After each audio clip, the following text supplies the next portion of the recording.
जब Edwin C burns उस orange new Jersey से मालगाड़ी से उतरे तो उनके दिमाग में यह कतई नहीं आया कि वह सिर्फ एक आगंतुक हैं, बल्कि वह एक राजा की तरह महसूस कर रहे थे। जब उसने थॉमस अल्वा एडिसन के दफ्तर की ओर रुख किया तो उसका मन काम पर लग गया था। उसने मन ही मन खुद को एडिसन के सामने खड़ा पाया। उसने यह पाया कि एडिसन उसे जिंदगी भर का जुनून एवं चाहत पूरा करने के लिए उसके साथ काम करने का मौका दे रहे हैं। बर्नस की चाहत सिर्फ एक उम्मीद नहीं थी, न ही सिर्फ एक साधारण सी इच्छा थी, बल्कि वह इससे भी कहीं ज्यादा थी।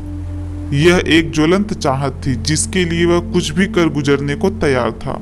सबसे बड़ी बात यह थी कि उसने मन में यह निश्चय कर लिया था कि उसे यह हासिल ही करना है। मतलब उसकी चाहत निश्चित थी, उसका उद्देश्य दृढ़ था। जब वह एडिसन से मिला तो यह चाहत बर्नन के लिए नई नहीं थी, बल्कि यह उसके मन में लंबे समय से सबसे अधिक हावी इच्छा थी। हो सकता है कि शुरुआत में यह चाहत सिर्फ एक इच्छा ही रही हो, पर जब वो एडिसन के सामने खड़ा हुआ तो वह सिर्फ एक इच्छा मात्र नहीं थी, बल्कि उससे भी कहीं मजबूत थी, कहीं दृढ़ थी। कुछ वर्षों बाद वह फिर से उसी दफ्तर में एडिसन के सामने खड़ा हुआ जहां वह पहली बार मिला था। इस बार उसकी चाहत वास्तविकता में तब्दील हो चुकी थी। वह एडिसन के साथ व्यवसाय करने लगा था। उसके मन में सबसे हावी सपना वास्तविकता में तब्दील हो चुका था। आज जो लोग बर्नस को जानते हैं आज उनसे ईर्ष्या करते हैं, वह बस इसलिए कि उन्हें लगता है कि बर्नस को भाग्य की बदौलत एडिसन के साथ काम करने का मौका मिला था। असल में उन लोगों को बर्नस की सफलता हासिल करने के बाद देखा हुआ था। सच कहूँ तो उन लोगों ने कभी उसके सफल होने के कारणों पर गौर नहीं किया। एडिसन के ऑफिस में काम करते हुए 5 वर्ष बीतने के बाद भी बर्नस को सफल होने की कोई भी उम्मीद नहीं दिख रही थी। न ही ऐसा कुछ हुआ था जिससे वह एडिसन के साथ व्यवसाय की भागीदारी हो सके। हर किसी के लिए वह एडिसन के दफ्तर में काम करने वाले सैकड़ों व्यक्तियों में से एक था, पर वह अपने मन पहले दिन से ही एडिसन के व्यवसाय का पार्टनर बन चुका था। बर्नस की कहानी एक दृढ़ इच्छा शक्ति का बेहतरीन उदाहरण है। बर्नस सफल इसलिए हुआ क्योंकि उसके मन में इससे बड़ी चाहत कोई नहीं थी।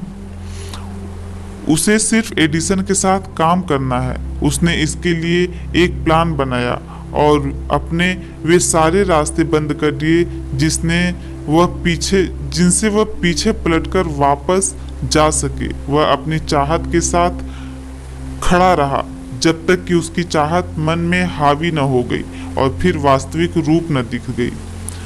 जब वह पहली बार ऑरेंज एडिसन के दफ्तर पहुंचा तो उसके मन में कतई इस तरह के ख्याल नहीं थे, मैं एडिसन से उसके दफ्तर में काम करने के लिए मौका मांगूंगा।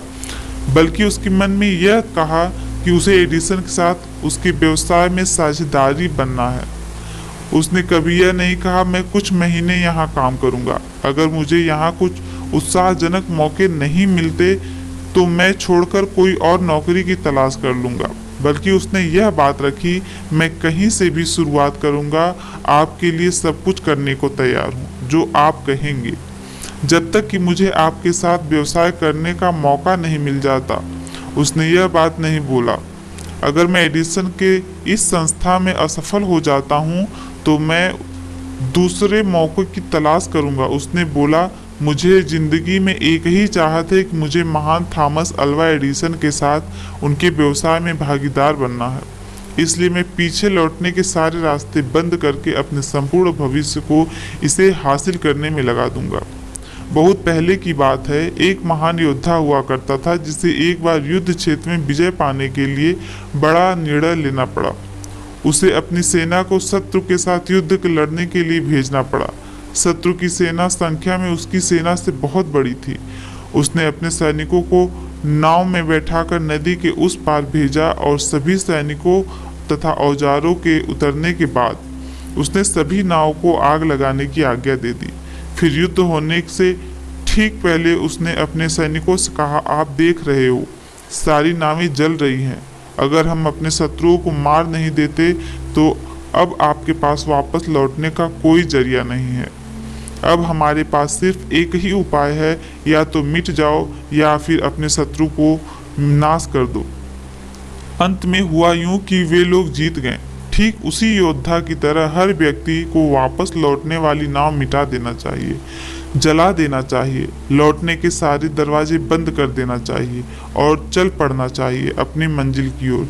जब जीत की चाहत जिंदगी के लिए जरूरत बन जाए तो सफलता निश्चित है। यह भयावह शिकागो शहर का आग में झुलसने के अगले दिन कुछ व्यवसायी शहर की एक गली में खड़े होकर राख बन गए। अपनी दुकानों को देख रहे थे। उन्होंने एक सभा आयोजित की जहां वे एक निर्णय ले सके कि शिकागो शहर को फिर से बनाना चाहिए या फिर देश को किसी अन्य भूभाग में बेहतर आशाजनक जगह की खोज करनी चाहिए। हर कोई सिर्फ एक ही नतीजे पर पहुंचा कि उन्हें शिकागो शहर छोड़ देना चाहिए और किसी बेहतर जगह की तलाश करनी चाहिए, सिर्फ एक व्यक्ति को छोड़कर। वह व्यवसायी जिसने रुकने और फिर से अपना स्टोर बनाने की हिम्मत जुटाई। उसने अपने साथी व्यवसायियों से उंगली दिखाते हुए कहा, प्रिय मित्रों, मैं ठीक इस जगह पर दुनिया का सबसे बड़ा स्टोर बनाऊंगा। वह स्टोर बना, यहाँ तक कि आज भी उस राज्य की सत्ता में वह सबसे ऊंचा स्मारक खड़ा हुआ है। उस समय मार्शल फील्ड के लिए सबसे आसान रास्ता यही होता कि वह अन्य व्यवसायियों की तरह उसके साथ शामिल हो जाते। जब उनके साथियों ने बुरे होते हुए हालातों और धूमिल होते हुए भविष्य को देखकर वहां से भाग खड़े हुए और आसान रास्ते की तरफ बढ़ चले। यही जो अंतर मार्शल फील्ड और अन्य व्यापारियों के बीच था, ठीक वही अंतर एडविन सी बर्नस और अन्य उन कार्यकर्ताओं में था जो एडिसन के दफ्तर में कार्यरत थे। ठीक यही अंतर हर सफल और अन्य असफल व्यक्तियों के बीच होता है। ठीक यही अंतर एक सफल नेता और एक असफल नेता के बीच होता है। हर इंसान जिसे पैसों की जरूरत है वह पैसों की इच्छा रखता है। सिर्फ इच्छा रखना आपको धनवान नहीं बनाता। लगातार अमीर बनने की चाहत जब तक जुनून न बन जाए और फिर उसके लिए निश्चित योजना बनाना, अमीर बनने के लिए दृढ़ प्रतिज्ञ रहना तथा असफल होने पर अपनी योजना पर विश्वास रखना ही हमें अमीर की ओर ले जाता है। इच्छा शक्ति के दम पर अमीर बनने के लिए निम्नलिखित 6 कदम हैं जो आपको अपने सपनों तक पहुंचाने में काम देंगे। पहला है, आप जितना धन कमाना चाहते हैं उससे निश्चित कर लें। यह कहना पर्याप्त नहीं है मुझे ढेर सारा पैसा कमाना है। यह राशि बिल्कुल निश्चित होनी चाहिए, जैसे 1 करोड़ रुपए। दूसरा, यह निर्धारित कर लें कि इतना धन कमाने के लिए आप क्या कुछ कर गुजरते सकते हैं। तीसरा है, एक निश्चित तारीख तय कर लें आप कब तक वह धनराशि कमाना चाहते हैं। चौथा है, अपना धन कमाने की इच्छा के लिए एक योजना तैयार कर लें और अभी से शुरुआत कर दें। इससे फर्क नहीं पड़ता कि आप अभी तैयार हैं या नहीं। नंबर 5, एक कागज पर साफ तौर पर यह सब लिख लें कि आप कितना धन कमाना चाहते हैं, तारीख, इसके बदले आप क्या कर गुजरने को तैयार हैं और आपकी योजना को भी लिख लें जिसके सहारे आप निश्चित धनराशि कमा सकते हैं। छठा है, अपने लिखे हुए कथन को दिन में 2 बार पढ़ें, एक बार रात में सोने से पहले और एक बार सुबह जागने के बाद। जैसे जैसे आप पढ़ें उसे अपने नज़रों के सामने देखें, महसूस करें, इस बात पर विश्वास करें कि वह निश्चित धनराशि आपको हासिल हो चुकी है। ऊपर समझाए गए 6 निर्देशों का आपको पालन करना है। खास तौर पर आपको 8वां निर्देश कुछ ध्यान से पढ़ना है और उसमें अमल करना है। आप यह शिकायत कर सकते हैं कि खुद को ऐसे व्यक्ति के रूप में कैसे देख सकते हैं जिसने वह धनराशि अर्जित कर ली है। जब तक आप उसे सोच में हासिल नहीं कर लें, इसी वक्त मजबूत इच्छा शक्ति की जरूरत होती है, मजबूत चाहत जरूरत होती है। अगर आपको सच में उस धनराशि को पाने की चाहत है और वह आपका जुनून है तो आपको खुद को एक उस धनराशि को अर्जित कर लेने वाले व्यक्ति के रूप में देखने में कोई कठिनाई नहीं होगी। लक्ष्य है धनराशि, बस आपको स्वयं स्वीकार करना है कि आपने वह धन अर्जित कर लिया है। फिर देखें, प्रकृति आपको वह धनराशि अवश्य देगी। जो लोग धन के प्रति जागरूक रहते हैं वही अमीर बनते हैं। धन के प्रति जागरूक रहने से तात्पर्य यह है कि जो लोग लगातार धन के बारे में सोचते रहते हैं और धन की चाहत रखते हैं, वही लोग खुद को अमीर बनने की स्थिति में तभी देख पाते हैं जब असल में वे नहीं होते। जिन लोगों को इंसानी दिमाग के बारे में अधिक जानकारी नहीं है, वे लोग इस सिद्धांतों को अव्यवहारिक कह सकते हैं, पर ये 6 नियम हर किसी की जिंदगी में मदद कर सकते हैं। ये जानकारी उस व्यक्ति को कार्नेगी के द्वारा मिली थी जिसने एक स्टील मिल में एक सामान्य मजदूर की तरह जिंदगी गुजारी थी, पर इस सामान्य सी शुरुआत के बावजूद उसने इस सिद्धांतों को अमल में ला करके 10 करोड़ डॉलर से अधिक दौलत कमा ली थी।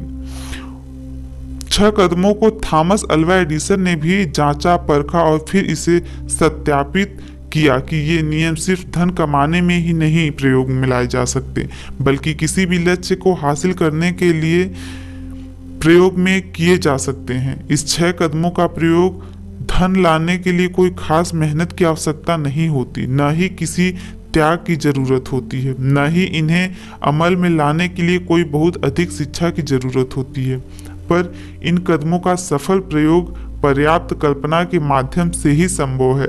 इस बात को जानने की जरूरत है कि धन भाग्य या फिर अच्छी तकदीर से नहीं प्राप्त होता, बल्कि उसकी कल्पना करनी पड़ती है। जिस किसी ने भी अपनी बेहतरीन तकदीर का निर्माण किया है, उन सभी ने एक निश्चित मात्रा में सपने देखे हैं, उम्मीद की है, ज्वलंत इच्छा रखी है और योजना बनाई है, इससे पहले कि वह निश्चित धनराशि अर्जित कर पाते। आपको यह भी पता होना चाहिए कि सभ्यता के प्रारंभ से ही जितने महान नेता हुए हैं वे बहुत बड़े स्वप्नदर्शी थे। अगर आप महान अमीर लोगों को अपने मन में कल्पना नहीं कर सकते तो आप कभी अपने बैंक में उतना धन नहीं देख सकते। सच्चे स्वप्नदर्शियों के लिए जितने अवसर आज हैं उतने अवसर इससे पहले कभी नहीं थे। इस भागती दौड़ती दुनिया में जो लोग अमीर बनना चाहते हैं उन्हें यह जानकर प्रेरणा मिलेगी कि आज दुनिया को नए विचार, काम करने के नए तरीके, नए नेता, नए आविष्कार, शिक्षा की नई तकनीकी, बेचने के नए तरीके, नई पुस्तकें, नया साहित्य, बीमारियों के नए इलाज और व्यापार तथा जिंदगी के लिए नए दृष्टिकोण की आवश्यकता है।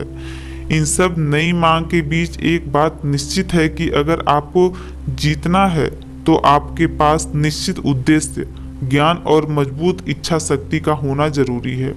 ये सब हासिल करने के लिए सच्चे स्वप्नदर्शी की जरूरत होती है, जो अपने स्वप्नदर्शी कार्यों में तब्दील कर सके। सच्चे स्वप्नदर्शी हमेशा से थे और रहेंगे। अगर आप दौलतमंद बनने की योजना बना रहे हैं तो किसी को अपने सपनों का मजाक मत उड़ाने दीजिए। अगर आप जीतना चाहते हैं तो आपको उन व्यक्तियों के जज्बा को जीना पड़ेगा जिनके भूतकाल में देखे गए सपनों ने सभ्यता को नई ऊंचाइयां दी, वह आत्मा दी जिससे हम लोग इस समाज में मिलजुल कर रह सकें। आपको और हमें आगे बढ़ने को और दुनिया को अपनी प्रतिभा दिखाने का मौका मिला।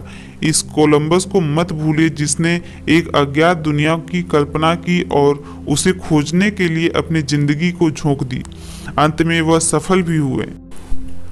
कापरनिकस एक महान ज्योतिष जिसने दुनिया की बाहुल्यता का सपना देखा और उसकी खोज कर दिया। सच ही कहा गया है कि सफलता पाने के बाद सारी गलतियां माफ हो जाती हैं और असफल होने के बाद कोई बहाना भी काम नहीं करता।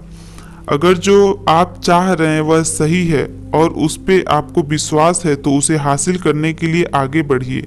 आप अपने सपनों को झोंक दीजिए और अगर कभी आप अस्थायी रूप से असफल भी हो जाएं तो उन लोगों की बातों को अपने दिमाग पर हावी मत होने दीजिए, क्योंकि उन्हें नहीं पता कि ये अस्थायी असफलता है कामयाबी का द्वार खोलती है।